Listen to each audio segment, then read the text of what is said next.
Sandbox Brothers presents Nope, The Spoiler. Directed by Jordan Peele, acted by Daniel Kaluuya as O.J. Haywood, Keke Palmer as his sister, Stephen Yeun as Ricky Jupiter. Then we got Brandon Perea as the tech guy Angel Torres. And let's not forget Keith David, Otis Haywood, the father. Last but not least, we got G giving us the movie intro. Nope. Takes place in California. It's more like feels like a Western. They're on a ranch. They own a farm. Their family, their dad is a horse wrangler trainer, and he uses the horses for movies. And he has a company. And in the beginning, all of a sudden, he's helping his dad on the ranch, and shit starts flying down from the sky. And boom, his dad passes out. Hold on. Passing out is an understatement. He dead. Something that fell out of the sky killed him. What was it? You're gonna have to watch to find out. So now OJ and his sister have to take over the family business, and OJ's not so good at promoting his horses to film production. One of the horses got spooked during the set, and they decided to go with CGI. Now, because they're short on money, they decide to sell some of the horses to Ricky Jupiter, which is the neighboring farm, and he runs a Western theme park called Jupiter's Claim.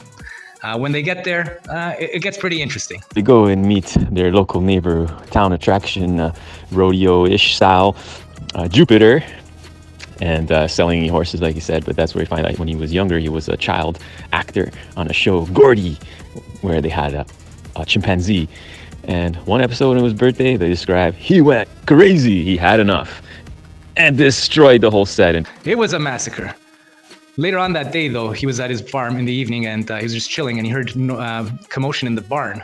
So he goes to check it out, and the lights were on. He closes the lights. All of a sudden, he walks away, and the lights turn on.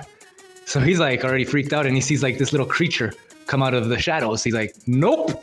So as he's walking away, he's pulling out his camera to take a video of it, and then another one just pops up beside him, and he just punches him in the face. He realizes that it was the kids from the other farm, and the reason they were there is because the sister earlier stole a horse statue from them, and it had like a little banner on its feet that was connected to it.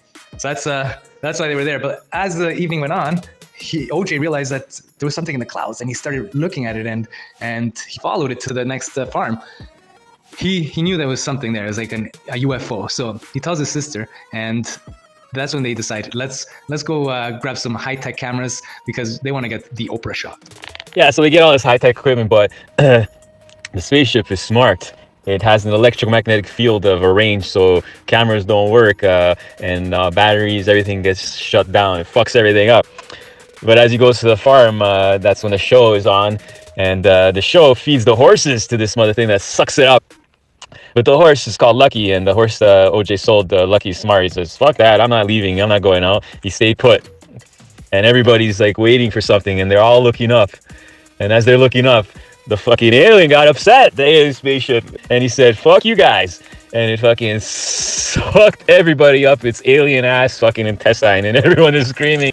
But this alien ship is an asshole, and as he's like there looking at, he's covered under like sort of the roof shade, and he sees the ship just, it's like stalking him, and then it just comes down and blows one fucking big ass fucking fart on him, knocks him out. But that's where they come up with a plan, and they need the special what's the word? Those non-electrical cameras. Oh yes, and if you recall, OJ figures out that it's not a UFO, but it's an alien being, a creature, and it's very territorial. If you look into its eyes, it attacks. So they devised a plan, and it was OJ, his sister, the tech guy who got involved, and it was a director that they showed at the beginning of the movie. This guy ends up showing up. And they used his cameras, which were non-electrical. He had to crank them, right? The plan was that OJ would lure him out, and they surrounded the whole place with like those fly guys, those guys that have flailing arms and flailing bodies, usually the ones that are in front of car sales places, to make it seem like they were people. So while OJ was luring it out, the director guy was filming this whole thing, and the goal was to get that shot, to get that plan. But in the meantime, a guy from TMZ shows up. Anyways, long story short, a lot of bullshit happens. You have to watch the movie to see what happens, and G will give you the final shot of the movie. So as U-Turn said, you gotta watch it to see what happens regarding this entity. But the whole goal was to get that one shot, right? And the end of the movie, like a true Western classic, as the dust settles and the cloud, it dissipates. You see, who do you see in the yonder? You see Lucky with OJ on the horse. But hold your horses. What do you give this movie, U-Turn? The movie was suspenseful. It kept me watching and interested throughout the whole movie. There were certain things I would definitely have done differently. There were certain things that I had more questions to, and I wasn't really a fan on how the alien being looked like. So I'm going to give this 1.5 horsepower out of 2. It was an interesting movie. It had its mystery and suspense, kept you engaged at points. But overall, I would give this, out of 5 UFO sightings, I give this 3.5.